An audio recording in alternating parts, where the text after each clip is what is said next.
Silakan Fadila, siapa lagi kelompoknya? Tadi sana cepat bulan bang. Cepat. Dina dan Karina, Bu. Oke, silakan untuk kelompok 4. Fadila, terus siapa lagi? Naya. Karina. Keisha Dirgahayu sama Bu. Siapa lagi? Keisha. Terus? Zuhra, Bu. Oke, Zuhra. Oke, silakan Fadila dibuka presentasinya. Oke. Assalamualaikum warahmatullahi wabarakatuh. Selamat sore untuk semuanya. Kami dari kelompok 4. Waalaikumsalam warahmatullahi wabarakatuh. Kami dari kelompok 4 ingin mempresentasikan mengenai presentasi kami, materi kami hari ini yaitu perbuatan melawan hukum. Baik, saya memulai dari pemaparan yang pertama, yaitu pengertian melawan hukum. Banyak definisi yang mengartikan istilah perbuatan melawan hukum. Ada yang mengartikan bahwa perbuatan melawan hukum itu adalah perbuatan yang melawan undang-undang, perbuatan yang bertentangan dengan hak-hak orang lain, maupun yang mengakibatkan kerugian pihak lain, dan juga tentunya pihak yang melakukan perbuatan melawan hukum tersebut harus menggantikan kerugian kepada pihak yang telah dirugikan. Namun ada juga yang mengartikan bahwa perbuatan melawan hukum itu adalah perbuatan yang dilakukan di luar kewenangannya atau di luar kekuasaannya. Kemudian perbuatan melawan hukum itu juga diartikan sebagai perbuatan yang melanggar nilai-nilai kesusilaan, nilai-nilai kesopanan yang berkembang di masyarakat, serta perbuatan yang melanggar asas-asas umum yang berlaku dalam lapangan hukum. Lalu perbuatan melawan hukum berdasarkan hukum pidana itu diatur dalam KUHP, dan juga perbuatan melawan hukum yang berdasarkan pasal 1365 KUH Perdata atau yang disebut dengan BW. Perbuatan melawan hukum dalam hukum pidana itu diatur dalam KUHP, sedangkan perbuatan melawan hukum dalam hukum perdata diatur lebih lanjut dalam pasal 1365 Kitab Undang-Undang Hukum Perdata atau BW, di mana bunyi dari pasal tersebut adalah tiap perbuatan yang melanggar hukum yang membawa kerugian kepada orang lain mewajibkan orang yang karena salahnya menerbitkan kerugian itu mengganti kerugian tersebut. Nah, dari uraian di atas itu unsur-unsur perbuatan melawan hukum perdata itu meliputi adanya perbuatan melawan hukum, adanya kesalahan, adanya sebab akibat antara kerugian dan perbuatan, dan juga adanya kerugian. Dan perbuatan melawan hukum yang tercantum dalam pasal 1365 KUH Perdata hanya mengatur bentuk ganti rugi yang dibebankan kepada orang yang telah menimbulkan kesalahan kepada pihak yang dirugikan. Ganti rugi ini tuh timbul karena adanya kesalahan, bukan karena adanya perjanjian. Perbedaan berikutnya adalah kalau perbuatan melawan hukum dalam konteks perdata sering disebut juga dengan istilah onrechtmatig, dan sedangkan dalam hukum pidana sering dipakai istilah wederrechtelijk. Suatu perbuatan dikatakan melawan hukum dalam hukum pidana itu jika perbuatan itu mengancam dan merugikan kepentingan umum atau publik. Sedangkan melawan hukum dalam hukum perdata jika perbuatan itu merugikan kepentingan keperdataan saja atau privat. Namun ada juga unsur-unsur dari perbuatan melawan hukum dalam hukum pidana, yaitu perbuatan itu tegas dinyatakan melanggar undang-undang, kemudian perbuatan itu juga dilakukan tanpa kewenangan dan kekuasaan, serta perbuatan yang melanggar asas-asas umum dalam lapangan hukum. Sedangkan dalam hukum perdata, unsur-unsur melawan hukum itu yaitu adanya perbuatan tersebut melawan hukum, adanya kesalahan dari pihak pelaku, adanya kerugian bagi korban, dan adanya hubungan kausal antara perbuatan dan juga kerugian. Kemudian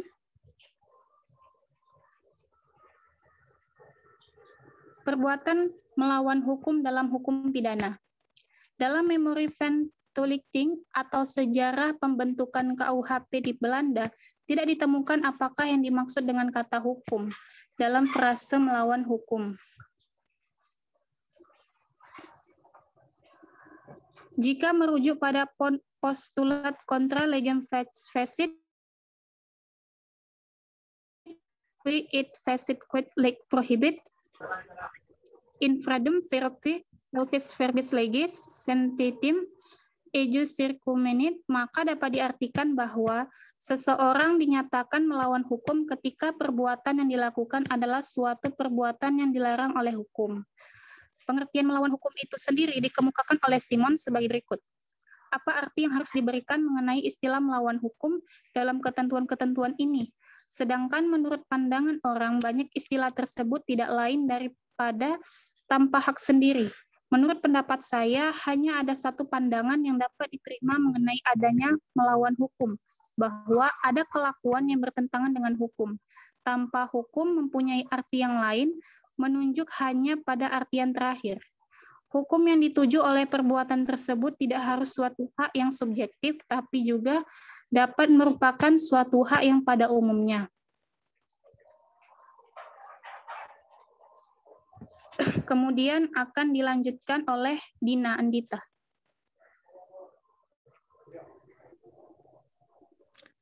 Hukum tergantung pada sifat perbuatan pidana dan tergantung mana rumusan pembentukan undang-undang untuk istilah tersebut.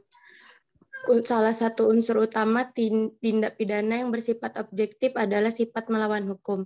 Hal ini dikaitkan pada asas legalitas yang tersirat pada pasal 1 ayat 1 KUHP. 16 dalam bahasa Belanda, melawan hukum itu adalah wederrecht atau wender bertentangan dengan melawan, recht atau hukum dalam menentukan perbuatan itu dapat dipidana. Pembentuk undang-undang menjadikan sifat melawan hukum sebagai unsur yang tertulis.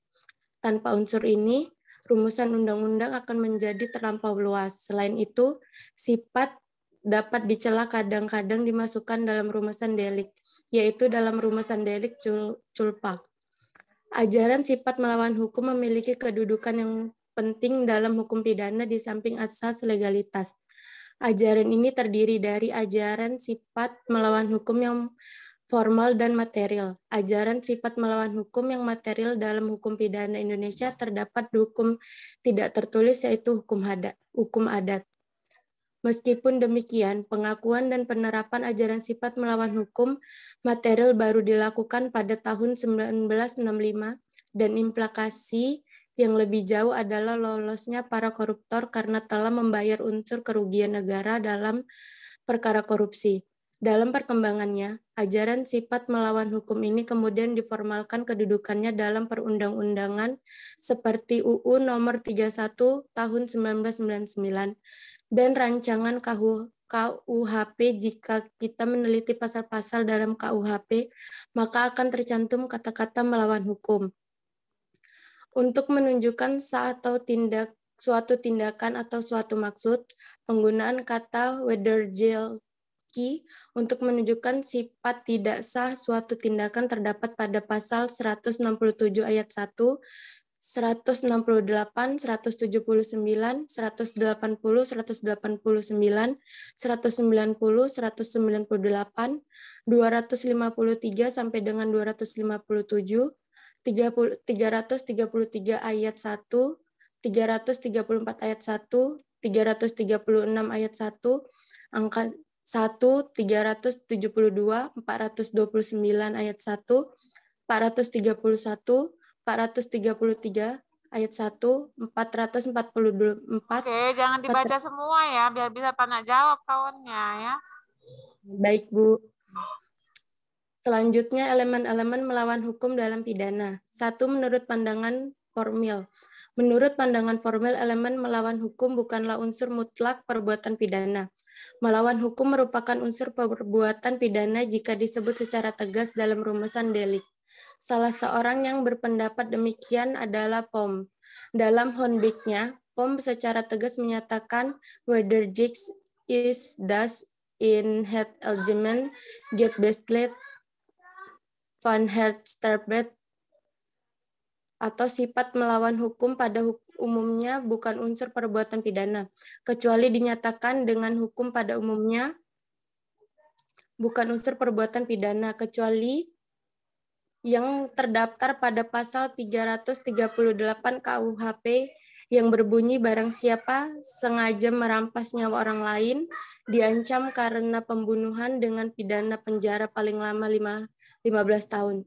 Jika merujuk pendapatannya POM, maka di dalam pasal ini tidak terdapat unsur melawan hukum karena tindak tersebut dalam rumusan delik. Selanjutnya akan dilanjutkan oleh Karina Audina. Terima kasih, Bu.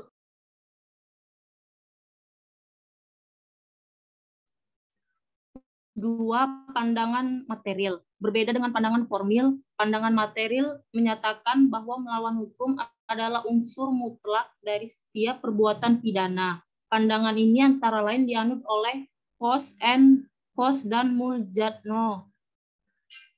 Pandangan material diperhatikan bahwa sifat melawan hukum adalah unsur konstan dan permanen dari setiap perbuatan pidana jika disebut. Demikian pula dengan pertanggungjawaban. Suatu perbuatan pidana tidak hanya kelakuan yang memenuhi rumusan delik, tetapi dibutuhkan keduanya. Pertama adalah sifat melawan hukum, dan kedua adalah rapat yang dapat dipertanggungjawabkan pelaku. Konsekuensi dari ajaran yang menyatakan bahwa kelakuan yang bersifat melawan hukum dapat dipertanggungjawabkan. Jaksa harus memasukkan dalam tuduhannya dan membuktikan jika perbuatan tersebut adalah sesuai hukum.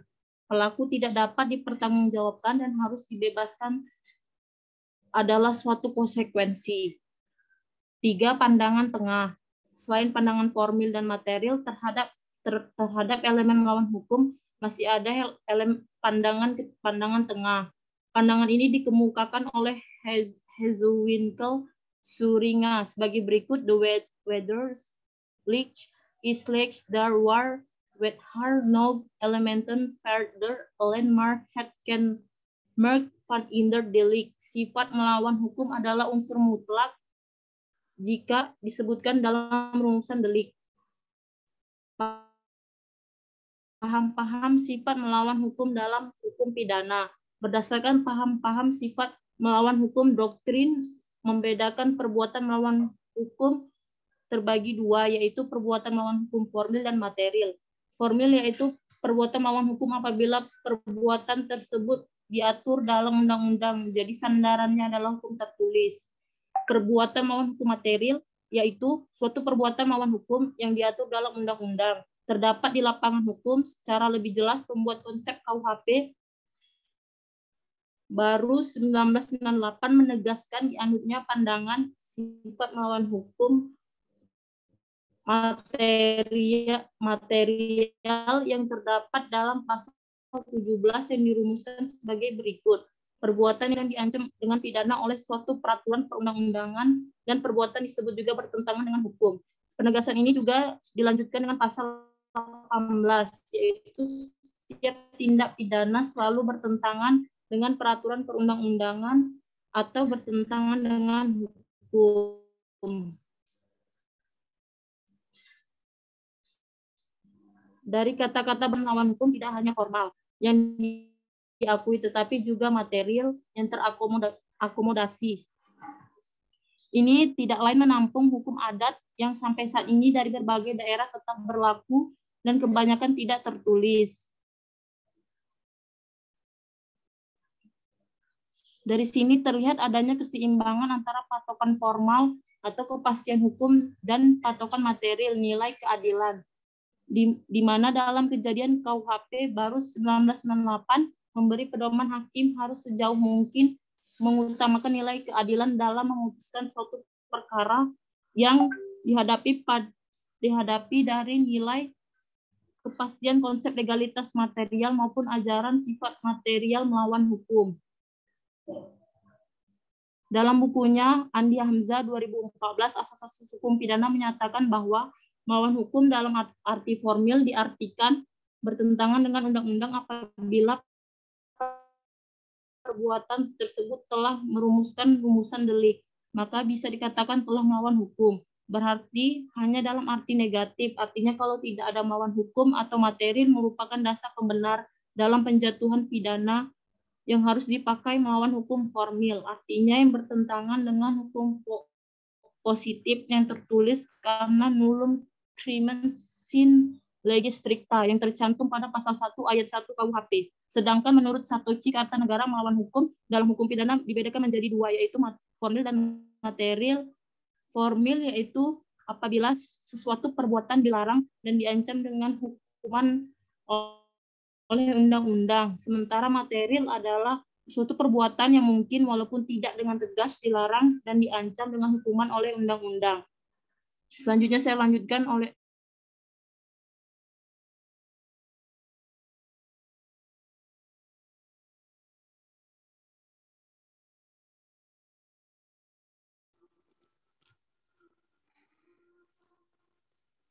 Perbuatan melawan hukum.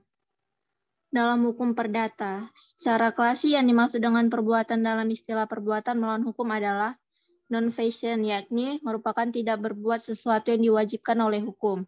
Misfashion, yakni merupakan perbuatan yang dilakukan secara salah.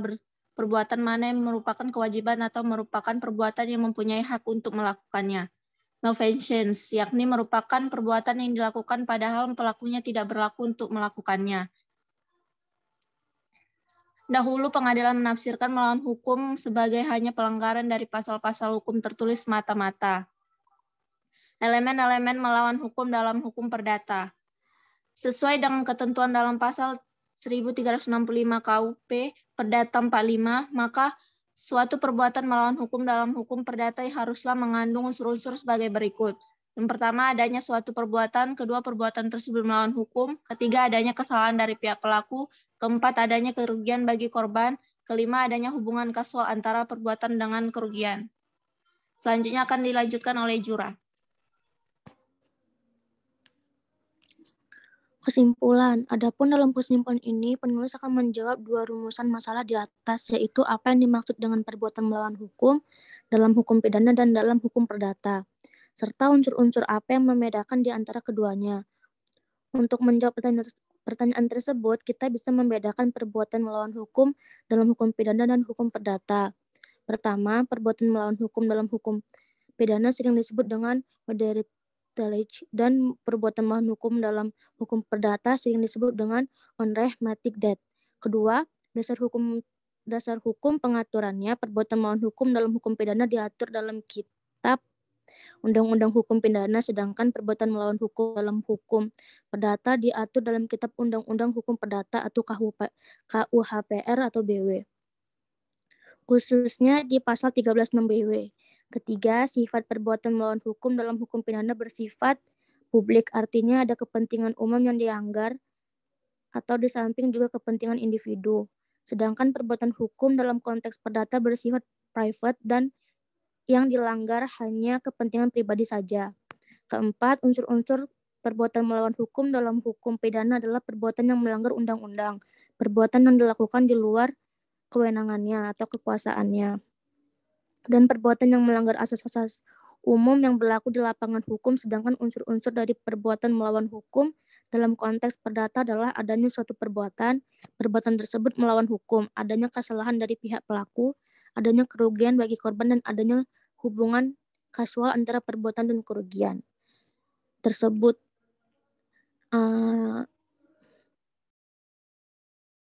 Sekian presentasi dari kelompok kami. Jika ada yang ingin ditanyakan, silahkan. Oke, panjang kali ya apanya ya, presentasi untuk penutup kita ya. Baik ya. Silakan jika ada yang ingin ditanyakan, ayo. Keterbatasan waktu juga ini ya. Silakan. Ada yang mau ditanyakan untuk kelompok keempat tentang perbuatan melawan hukum ya?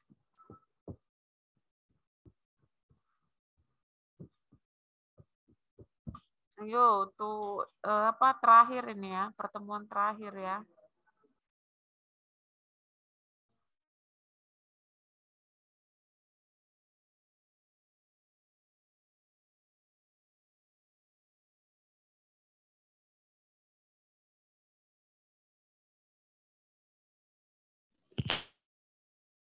Saya Bu mau nanya. Ya, silakan, Rabiatul. Saya Rabiatul ingin bertanya. Jadi tadi ada penjelasan ini. Segala perbuatan yang disebabkan oleh kesengajaan maupun kelalaian atau ketidakhati-hatian dapat dikategorikan sebagai perbuatan melawan hukum.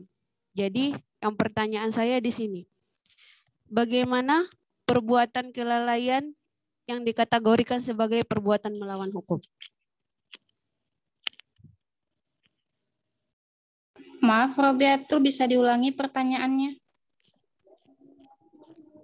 Jadi kan ada tadi kalian ada pernyataannya gini, sebagai perbuatan yang disebabkan oleh kesengajaan maupun kelalaian, ketidakhati-hatian dapat dikategorikan sebagai perbuatan melawan hukum. Jadi pertanyaannya, bagaimana perbuatan yang dikatakan dengan kesengajaan maupun kelalaian? Jadi kayak mana perbuatan yang dikatakan kelalaian dalam hukum? Lebih sederhananya kayak contohnya gitu ya? Contoh perbuatannya ya? Ya terus kayak gini, kalau hukum perbuatan melawan hukum ini kan menurut yang Uyah baca ini masuk ke dalam golongan hukum perdata ya kan?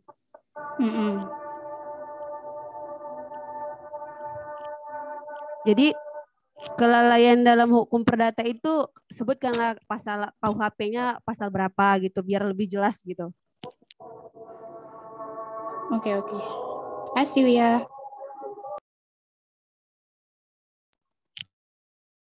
Oke, sama-sama.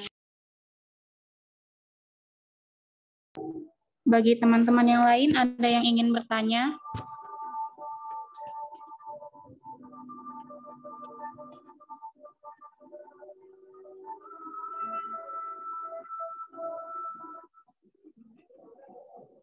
Apakah teman-teman yang lain ada yang ingin bertanya?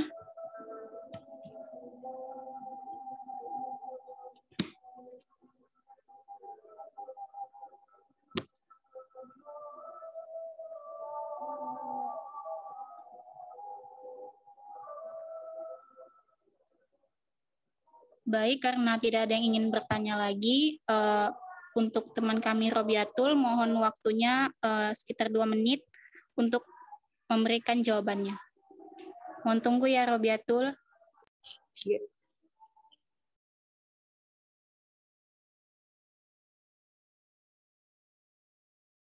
Yang lain ada lagi yang mau bertanya? Silakan. Oke, sembari ya. Jadi memang ini pertemuan terakhir ya untuk kuliah pengantar ilmu hukum ya. Udah UAS juga ya, offline ya. Siapa yang ngawas malam itu? Dari Prodi ya mungkin ya. Jadi setelah ini perkuliahan kita tidak ada lagi gitu ya. Jadi pertemuan terakhir untuk mata kuliah perlindungan hukum pengantar hukum Indonesia ditutup pada sesi ini ya. Kita juga sudah UAS, sudah presentasi kelompok ya. Kuis saja yang belum ya. Jadi kuis Ibu gabungkan aja sama UAS gitu. Oke, silakan sudah dapat jawabannya?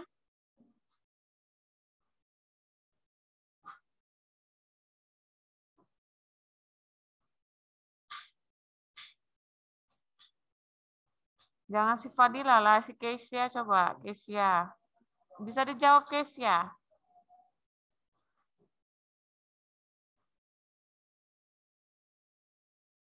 Kan gampang pertanyaan si Rabiatul tadi itu kan?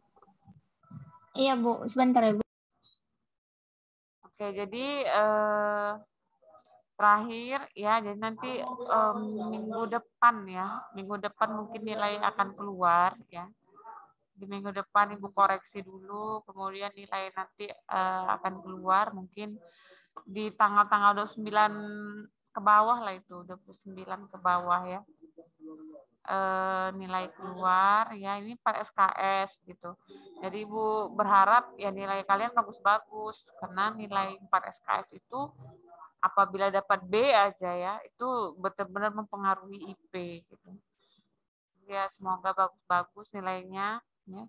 Semua juga udah presentasi ya kan. Nah, ini kelompok terakhir dan juga kuliah terakhir ya. Kuliah terakhir kita untuk mata kuliah ini. Nanti ke depannya kalian masih banyak ya mata kuliah yang harus kalian lalui ya. Ini masih semester 1 gitu.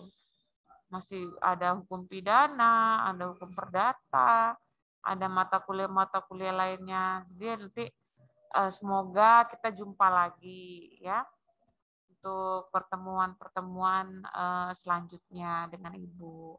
Walaupun kadang jadwal kita maju mundur ya kan. Kadang maju, kadang Ibu mundurin. Kayak saya semalam ya itu benar-benar Ibu panas. Ini juga masih agak rada batuk ya.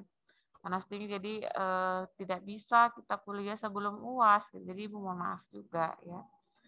Jadi pisahnya baru hari ini, baru pulih. Ya inilah pertemuan terakhir kita untuk perkuliahan ini. Gitu ya. Oke silakan Fadila, sudah ada jawabannya? Sudah Bu, sudah ada. Silakan dijawab. Jawabannya akan dijawab oleh Keisha, Bu.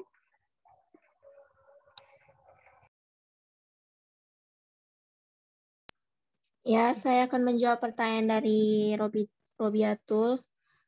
Menurut pasal 1365 KUHP Perdata, setiap orang yang melakukan perbuatan melanggar hukum diwajibkan untuk mengganti kerugian yang timbul dari kesalahan tersebut.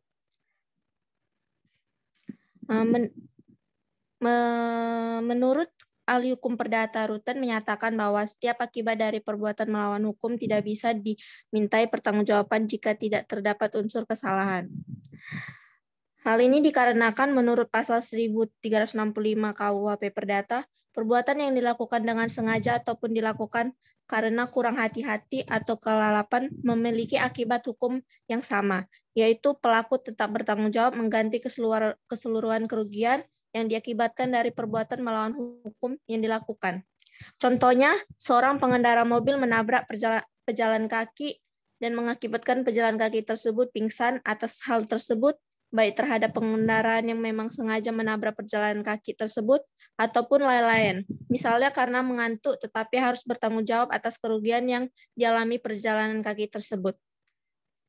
Apakah Robiatul menerima jawaban dari saya? Jadi intinya walaupun dia kelalaian tetap berjalan pada jalur hukum ya? Iya, begitu Robiatul. Ya. Oke, terima kasih jawabannya ya. Oke, sama-sama.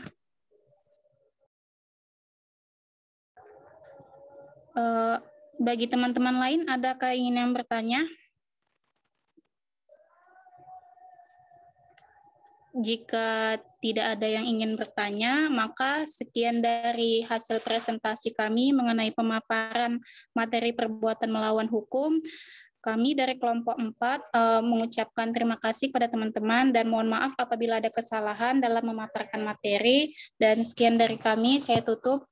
Wassalamualaikum warahmatullahi wabarakatuh. Selamat sore. Waalaikumsalam warahmatullahi wabarakatuh. Oke ya, jadi terakhir ya, ini pertemuan presentasi yang terakhir ya. Pertemuan kita yang terakhir juga ya. Jadi untuk kelompok 4 sudah bagus, cuma tadi mungkin kepanjangan di presentasinya ya. Nanti kalau ada presentasi lagi disingkatkan ya, singkat, padat, jelas untuk presentasinya. Untuk jawabannya udah bagus, untuk penanya juga hanya Rabiatul ya, gini banyaknya cuma 1 orang ya. Jadi mungkin keaktifan kalian juga belum Ibu lihat ya. Keaktifan dari audiensnya juga masih kurang ya. Dari 4 presentasi ya semuanya udah bagus. Hanya saja mungkin untuk interaktifnya mungkin karena virtual ini ya. Beda mungkin nanti kalau dia di kelas ya. Jadi untuk presentasi Ibu rasa sudah baik, hanya saja mungkin interaktifnya yang kurang ya. Oke, mungkin cukup sekian ya dari Ibu. Ibu ucapkan terima kasih ya untuk pertemuan kita. Mohon maaf juga bila ada salah-salah kata dari Ibu ya. Mohon maaf juga bila jadwal kita kadang maju, kadang mundur ya. Iya, Bu. Dan semoga apa yang Ibu sampaikan selama ini sudah bisa memumpuni lah ya ilmunya untuk menggambarkan bagaimana dunia hukum itu ya. Untuk di mata kuliah pengantar ilmu hukum. Jadi banyak-banyak membaca ya, banyak-banyak membaca dan lebih semangat lagi belajarnya ke depan. Oke? Ibu akhirin ya pertemuan kita ya. Sampai jumpa di lain waktu ya. Sehat selalu untuk kita semua ya. Ibu akhiri, Assalamualaikum warahmatullahi wabarakatuh. Waalaikumsalam warahmatullahi Sehat selalu ya. Iya, Ibu. Iya, Bu. Ibu juga sehat selalu ya, Bu. Bye-bye.